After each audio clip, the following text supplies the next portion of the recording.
Straight ahead here, days away from early voting and new numbers shake up the biggest primaries in Texas. What they say about Chip Roy, Sid Miller, and Don Huffines. What happened in El Paso exposed another failure to coordinate between the military and the FAA. Congressman Tony Gonzalez joins us from West Texas with the clearest explanation we've heard yet. Fighting for survival, Dallas and Dart make unprecedented moves to save mass transit in North Texas. But are they enough to stop 4 cities from pulling out?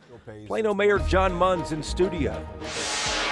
And the border, no longer a campaign issue for Republicans. The GOP now back to anti-Islam messaging. State Rep Salman Bojani, one of 2 Muslims in the legislature, on what it means and who it hurts.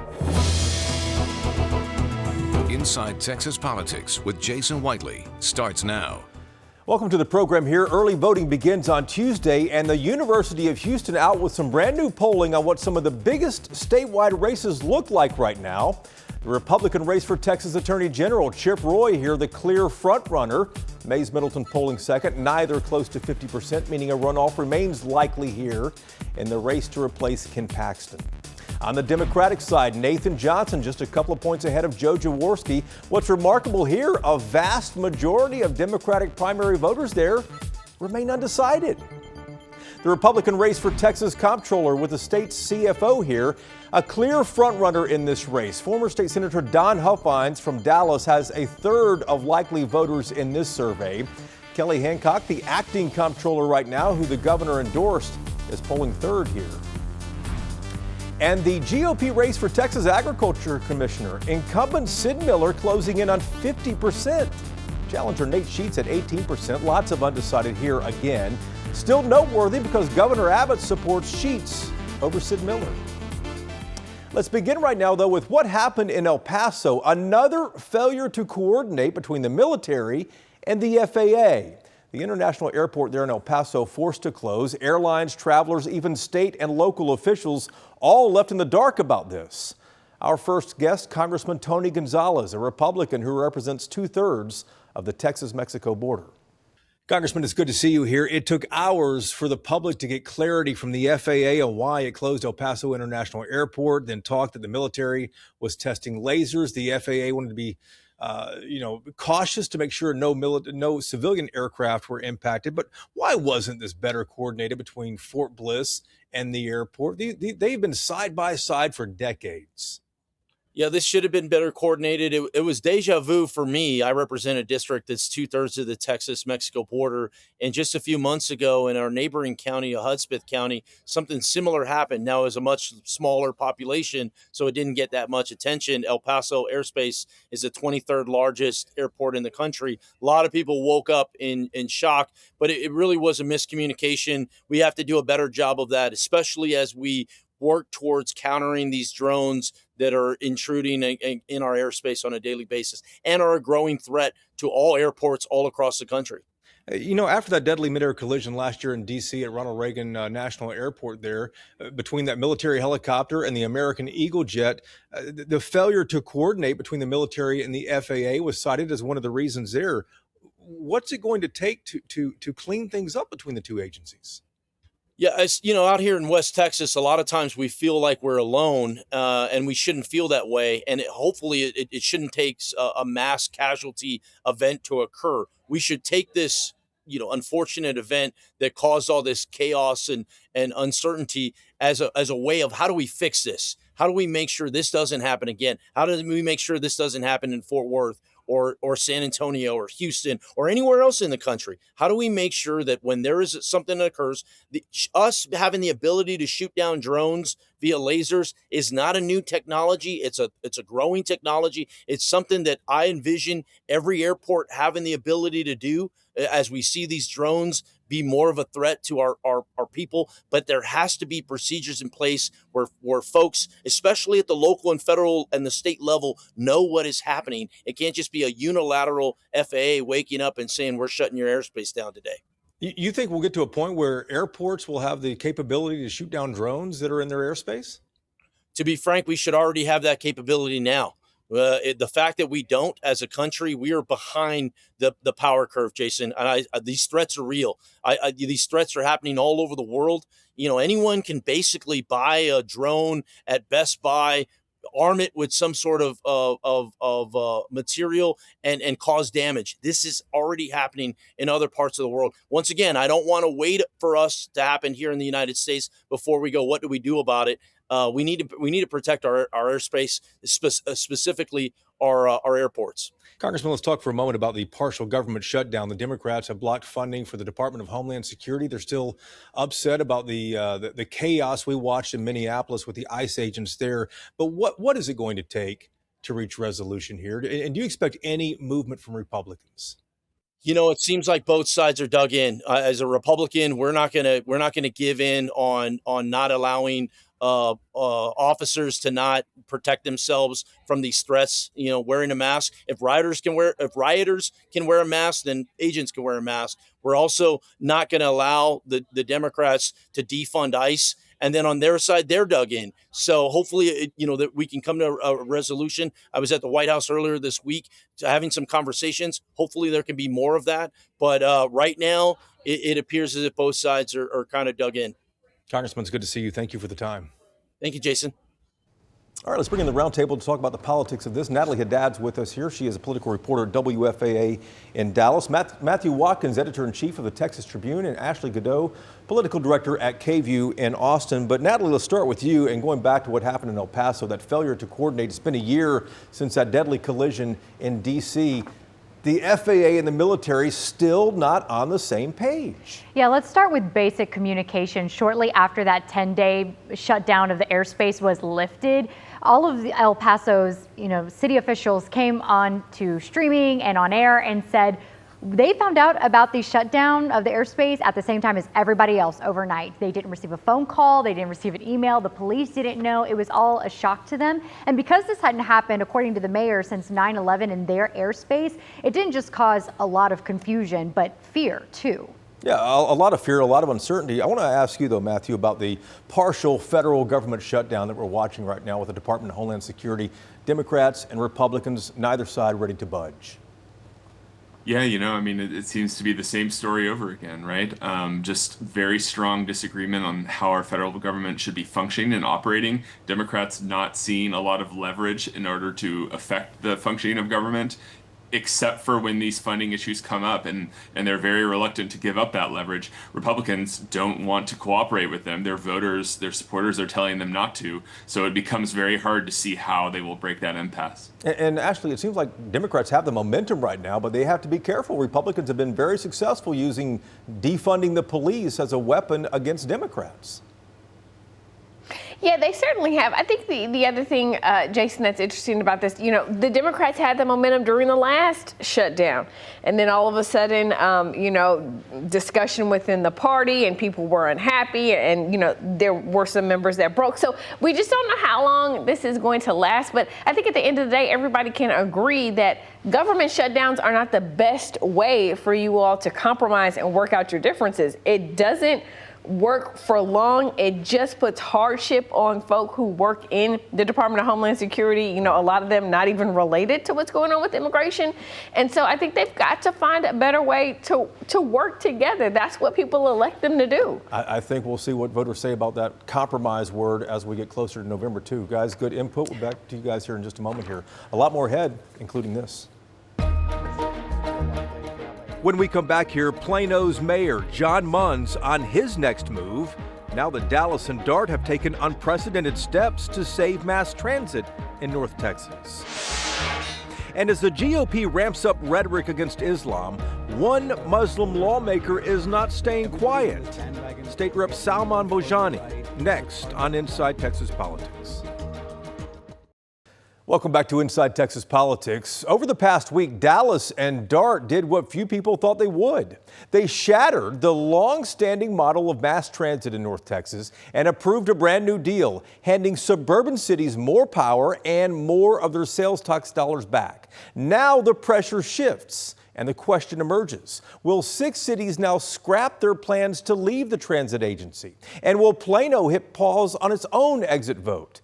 One voice has pushed for this moment for years. It's Plano Mayor John Munns. Mayor, welcome back to the program here. Let's start with a big question. Based on what has happened, do you expect Plano is going to rescind its withdrawal election come May? You know, after yesterday's meeting with the RTC, that was almost the last hurdle to get over to really have an opportunity to take it back to the council and rescind the item on the ballot.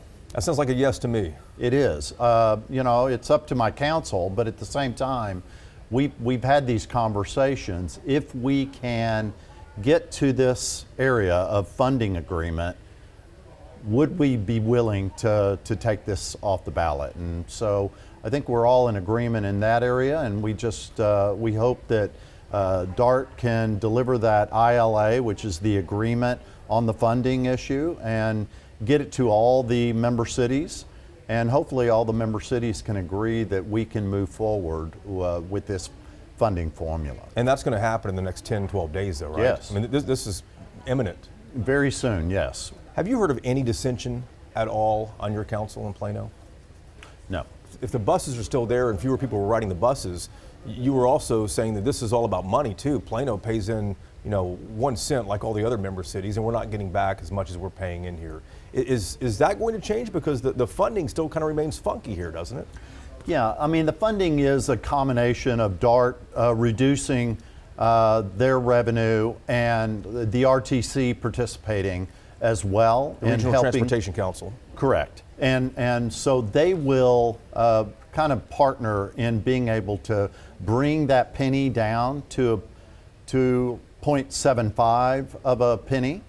And by doing that, we're also going to do a stair step for the next 5 years. So this will not all happen in year one. It will work its way to year 5. So just for clarity, Plano still pays its 1 cent in, but it's getting money back from the Regional Transportation Council. And DART. And DART is giving up to 10% of the sales tax money back too then, right? Correct.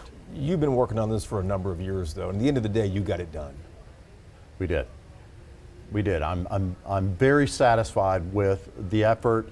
And this wasn't just me, it was our city manager, it was our staff that worked so hard down in Austin, right here in Dallas, trying to convince not just the 6 member cities that wanted to put it on the ballot, but everyone who understood that not only is there a funding issue, but there's a governance issue.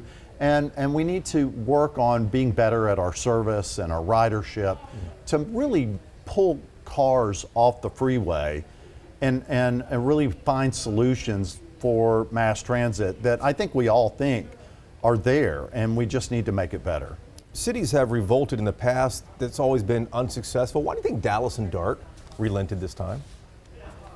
I think they realized we needed to make changes so they could grow, so they could have a better, efficient system for their cities. And I think DART realized in the end that they needed to make some changes as well. But it's hard to give up power like Dallas did, to give up a majority influence on the board like it did. It truly is, and that was significant. So this week has been pretty significant for all the things that have occurred. And really just this week, it's been amazing. Mayor, congratulations. Thank you. Have you noticed that Texas Republicans no longer campaign on securing the border? President Trump essentially sealed it. So now the GOP message is anti-Muslim. Don't Islamify Texas. Keep Sharia law out of the state. Our next guest, one of 2 Muslims in the legislature, State Rep Salman Bojani, a Democrat from Euless. Let me start with this here. Republicans talk about wanting to stop Sharia law, which is Islamic religious law. Is that being practiced anywhere in Texas, to your knowledge, Representative? So Sharia law, I mean, I can say that as a Muslim, right? Sharia law is a personal religious guidance framework, right? Which every religion has, right? Catholics have that, Jewish community have that, and so does Muslims. And what it says is, how do you govern your religious and personal beliefs? It is not the tribunals, it is not taking over US Constitution or the Texas Constitution, which is often touted as, oh, Sharia law is going to come in and replace our court system. That's absolutely false and completely wrong. For clarity though, is there any Sharia law tribunals, as Republicans have said, to your knowledge? Absolutely not. Well, why do you think we're hearing so much about this? I think it's important for them to tout this because that's what the voters want to hear. Like everybody's on this bandwagon to get more further right and to target a minority that it's sort of scapegoating, right? Like okay, like immigrants are different, and it's coming down from the federal administration as well, right? The current administration is saying harmful and hateful rhetoric for immigrants. They're having travel bans from Muslim majority countries. It's coming down to the governor that's saying, oh, these Muslim civil rights organizations are going to be now labeled as terrorist organization, in fact, foreign terrorist organization, even though they're from America. I'm not concerned about the political differences that we have. We can debate them all day long, but when we talk about targeting people based on their faith, that's a line we should not cross. There's also a big push, as you well know, to oppose the Islamic communities being built in Collin County, reportedly one being built in Kaufman County as well, too. What's going on there? I mean, it seems like that is more Republican red meat, but these are private developments that are being built. Yes, absolutely. And when we talk about limited government, the government shouldn't come and interfere amongst the private developers. But is anyone talking about limited government anymore? It doesn't seem like that. It's just all coming down and saying, oh, we need to stop this. How can we Islamify our Texas? I get that all the time as an elected official, that how are you, accepting this? Or, should we not do something about Sharia law or these Sharia compounds, right? There's no such thing as Sharia compound. The Epic City development, all they're trying to do is come together, give a particular, acreage to the mosque, and then have the community live close by to the mosque when they have older parents that can walk to the mosque. They just want to be able to pray in peace, and that's the right that we all enjoy in the state of Texas and our country. What's the reaction to all this in the community right now, in the Muslim community in Texas? I mean, Muslim community is devastated. It's living under sort of a blanket of fear, a blanket of suspicion that, oh, if you're Muslim, then you must be doing something illegal. And I feel like we need to stop, especially elected officials that are sort of preying on this, should be held to a higher standard. I believe that there's more Texans who love the diversity that we have, right? There's a loud minority that says otherwise, but I believe that bringing people together is what elected officials should be doing. Representative, good to see you. Thank you so much for having me. The roundtable is ready when we come back here on Inside Texas Politics. And this week's episode of Y'all-itics actually comes out on Monday, just as early voting is getting ready to begin. We're taking apart the most competitive races in the state with Democrat and Republican insiders. It's the Y'all-itics Voter Guide, available to download Monday afternoon. This is Inside Texas Politics with Jason Whiteley. All right, time now for Reporters Roundtable to put the headlines in perspective. Natalie, Matthew, and Ashley all back with us here. And Ashley, let's start with you and the poll we just saw a few days ago from the University of Houston. My immediate takeaways here is Don Huffines leading the comptroller's race, and then Sid Miller leading the race for Agriculture Commissioner. This is noteworthy, as we said in the beginning of the program, because Governor Abbott is supporting both of the challengers who aren't polling well. Yeah, and really surprising, I think, to see acting comptroller Kelly Hancock polling third in that race, right? Railroad Commissioner Christy Craddock is even ahead of him behind Don Huffines. And so I think this is going to be a real test for the governor to see how much weight does his name carry with Republican primary voters. I mean, he's starting to take real big stances on a lot of issues, things that perhaps people aren't used to seeing him come out and talk about. And so whether or not people are going to back Abbott and his candidates. And Matthew, we know Governor Abbott, he is super cautious to do anything here. Does he have different polling, do you think? Or why would he get involved in these races if they're polling the wrong way? Well, you remember 2 years ago, he got involved in a lot of legislative races in the Republican primary and was very successful in impacting those. This is a different test, though. Statewide races, he's not necessarily on the same side as the hardline, most grassroots candidates in some of the polling at least suggests. He's the most popular politician in this state. He has been ever since he was elected governor. But this is a new test to see how much that popularity can transfer. And Natalie, lots of races were surveyed here. What was your biggest takeaway from this? My biggest takeaway is that it really looks like Democrats are going to show out this election season. And I think that is both refreshing to see a little more edge here, personally. And Ashley, when we talk about Democrats showing out, Gina Hinojosa, the Democratic candidate, one of the Democratic candidates for governor, Vicki Goodwin, one of the Democrats running for lieutenant governor, they polled really close to the incumbents there. but I don't think they're that well known outside of Central Texas. Yeah, they're not that well known outside of Central Texas, but you know why they polled really closely? Because they're the Democrats running in these races, and I think we're starting to see in poll after poll and some early signs that people are not happy with some of the things that the Republican Party is doing. And so if the party is not going to make some changes, you could see some really close races. It's certainly worth noting you had Vicki Goodwin within 5 points of Lieutenant Governor Dan Patrick and Hinojosa within 7 points of Governor Greg Abbott. Normally this early in this type of poll, I was talking to one of the researchers, you see Republicans with 10-point leads over, the Democrats. So a 5-point lead, that's going to be really telling. And the other telling thing in this survey, Matthew, was just how many undecided voters there are in so many of these races. Why don't people have their minds made up yet? Well, because they don't know that much about these candidates. I mean, go out on the street and ask the first person you see what the comptroller in Texas does. They might not have a good answer. But I think this is a good reason to just take all of these polls with a pretty big grain of salt right now. It is very hard to poll primary elections. We've seen different polls kind of be all over the place these past weeks. And I think there can be some unpredictability in the next 2 weeks before we see, where the voters actually stand. Yeah, some unpredictability. At the end of the day here, though, guys, is that polls are only a snapshot in time, and they haven't, don't predict winners, and they haven't been always correct at the end of the day. Guys, thanks so much. We appreciate the input as always, and thank you for watching as well. We're back next Sunday to take you inside Texas politics. We hope to see you then. Take care.